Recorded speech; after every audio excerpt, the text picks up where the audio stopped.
غیر محسوس مگر تباہ کن سزائیں۔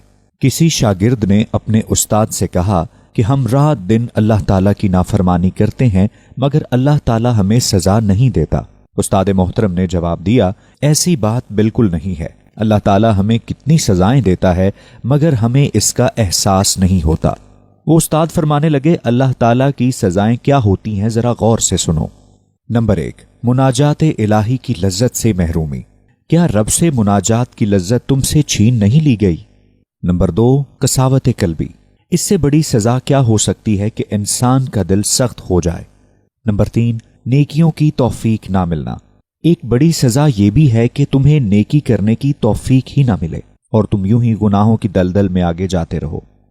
نمبر 4، تلاوت قرآن پاک سے غفلت۔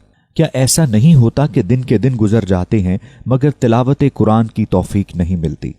بسا اوقات قرآن پاک کی یہ آیت بھی سنتے ہیں کہ جس میں اللہ تعالیٰ نے ارشاد فرمایا کہ اگر یہ قرآن پہاڑ پر نازل ہوتا تو اللہ کے خوف سے ریزہ ریزہ ہو جاتا، لیکن ہم یہ سنتے ہیں مگر ہمارے دلوں پر بھی اس کا کوئی اثر نہیں ہوتا۔ نمبر 5، نیکیوں کے موسم بہار کی ناقدری۔ نیکیوں کے موسم بہار آتے ہیں اور گزر جاتے ہیں، جیسے رمضان کے روزے، شوال کے روزے اور ذوالحجہ کے مبارک ایام وغیرہ، مگر ان موسموں میں کما حقہ عبادت کرنے کی توفیق نہیں ملتی۔ اس سے بڑی سزا اور کیا ہو سکتی ہے؟ نمبر 6، عبادت کو بوجھ محسوس کرنا۔ کیا یہ سزا کم ہے کہ جس کام کو کرنے سے تمہیں بخشش ملنی ہے وہ کام ہی تم کو بوجھ محسوس ہونے لگے، یعنی تم کو عبادت بوجھ محسوس ہونے لگے؟ نمبر 7، ذکر الہی سے لاپرواہی۔ کیا اللہ کے ذکر سے تمہاری زبان خاموش نہیں رہتی؟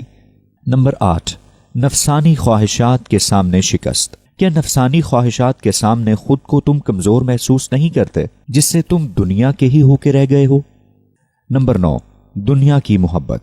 کیا تم مال و دولت اور منصب و شہرت کی بیجا حرص اور لالچ میں مبتلا نہیں ہو؟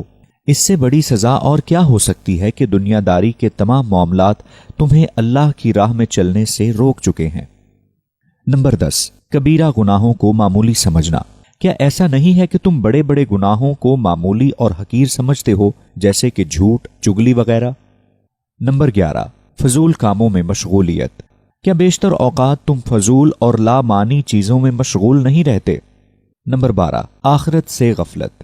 کیا یہ سزا کم ہے کہ تم نے آخرت کو بھلا دیا اور دنیا کو ہی اپنا سب سے بڑا مقصد مان لیا؟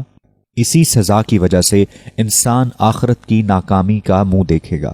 یہ ساری محرومیاں اور بے توفیقی بھی اللہ تعالیٰ کی طرف سے عذاب اور سزائیں ہی تو ہیں، مگر تمہیں اس کا احساس نہیں ہوتا۔ یاد رکھو، اللہ تعالیٰ کا یہ بہت معمولی عذاب ہے جسے ہم اپنے مال، اولاد اور صحت میں محسوس نہیں کرتے، اور حقیقی عذاب اور سب سے خطرناک سزا وہ ہے جو دل کو ملتی ہے۔ اس لیے اللہ تعالیٰ سے عافیت کی دعا مانگو اور اپنے گناہوں کی معافی طلب کرو، کیونکہ گناہ کے سبب بندہ عبادت کی توفیق سے محروم کر دیا جاتا ہے۔ ترجمہ: اے اللہ، آپ مجھے اپنا ذکر کرنے، شکر کرنے اور بہترین طریقے پر عبادت کرنے کی توفیق عطا فرمائے، آمین۔ اگر آپ کو نہیں پتہ چل رہا کہ اللہ تعالیٰ کی طرف سفر کیسے شروع کریں تو آپ سب سے پہلے یہ 3 کام کریں۔